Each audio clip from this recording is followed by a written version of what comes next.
کیا کہنے میرے آقا کے حسن کے، کیا کہنے میرے آقا کے جمال کے لوگوں۔ حضرت انس فرماتے ہیں میں نے ریشم بھی دبایا ہے اور محمد کے ہاتھوں کو بھی دبایا ہے، میں نے ریشم کو بھی اتنا نرم نہیں پایا جتنا محمد کے ہاتھوں کو نرم پایا صلی اللہ علیہ وسلم۔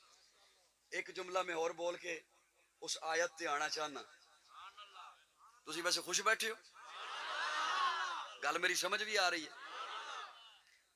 کیا کہنے حضرت انس دمشق کی مسجد میں جمعہ پڑھانے کے لیے تشریف لاتے، دمشق کی مسجد میں۔ جیسے ہی حضرت انس داخل ہوتے تو لوگ پہلے سے صفیں باندھ کے بیٹھے ہوتے اور لوگوں کا رخ ہوتا قبلے کی جانب۔ آپ مجھے سن رہے ہیں؟ لوگوں کا رخ ہوتا قبلے کی جانب، اور حضرت انس ان کی پیٹھ والی جگہ سے پچھلی طرف سے، جہاں ان کی پشت ہے لوگوں کی، اس طرف سے دروازہ ہے، وہاں سے تشریف لاتے۔ اب لوگ قبلہ کی جانب دیکھ رہے ہیں لیکن لوگوں کو پتہ چل جاتا کہ انس آ گئے، خوشبو بتاتی۔ بعد میں پوچھتے ہیں انس یہ خوشبو کہاں سے منگواتے ہو؟ یہ خوشبو کیسی ہے ہمیں نہیں ملتی، کہاں سے منگواتے ہو؟ کس عطاری سے لیتے ہو؟ انس کہتے ہیں یہ عطاریوں سے نہیں ملتی،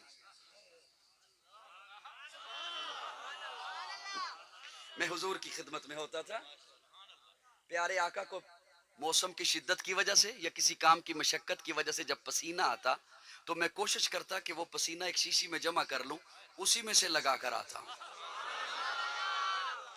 میں یہاں تک تو کتاب میں پڑھا، اگلا سبق میرا اپنا تخیل ہے وہ میں علماء کو سنانے چلا ہوں۔ یہاں تک تو پڑھا کتاب میں کہ حضرت انس فرماتے ہیں میں کہ وہ پسینہ میرے پاس جمع ہے وہ لگا کے آتا ہوں۔ اب اگلا قاضی کا تخیل ہے، اسے محبت سے سنیے گا۔ کب حضرت انس خدمت میں تھے؟ جب مدینہ میں تھے، اب دمشق میں ہیں۔ کتنا فاصلہ گزر گیا درمیان میں، کتنا وقت گزر گیا درمیان میں۔ اس وقت کا رکھا ہوا پسینہ اسے اب لگاتے ہیں تو خوشبو آتی ہے۔ اس وقت کا رکھا ہوا پسینہ اسے اب لگاتے ہیں تو خوشبو آتی ہے۔ قاضی کہنا چاہتا ہے یہ پسینہ جس وجود کا ہے، جب اس وجود اطہر کی بات ہو تو پھر فتوے شروع کر دیتے ہو، جب اس وجود اطہر کی بات ہو تو پھر بحث شروع کر دیتے ہو، پھر مناظرے شروع کر دیتے ہو۔ اتنے ظالم نہ بنو، کبھی کیف و مستی میں آ کر تو دیکھو، مزے قربتوں کے اٹھا کر تو دیکھو۔ مجھے پوچھتے ہو کیا ہے مدینہ، ذرا تم مدینے میں جا کر تو دیکھو۔ کبھی کیف و مستی میں آ کر تو دیکھو، مزے قربتوں کے اٹھا کر تو دیکھو۔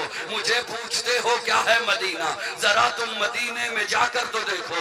ارے غم کے مارو سنو آج مجھ سے تمہیں ایک اکسیر نسخہ بتا دوں، یہ دل پھر کبھی بھی نہ غمگین ہوگا۔ نبی کی محبت بسا کر تو دیکھو، ماں بین بیتی کا فرمان دیکھو، ماں بین بیتی، ماں بین بیتی، ماں بین بیتی کا فرمان دیکھو۔ ہمارے لیے ہے یہ پیغام لایا، مدینے کی گلیاں ہیں جنت کا نقشہ، نگاہیں ذرا تم جما کر تو دیکھو۔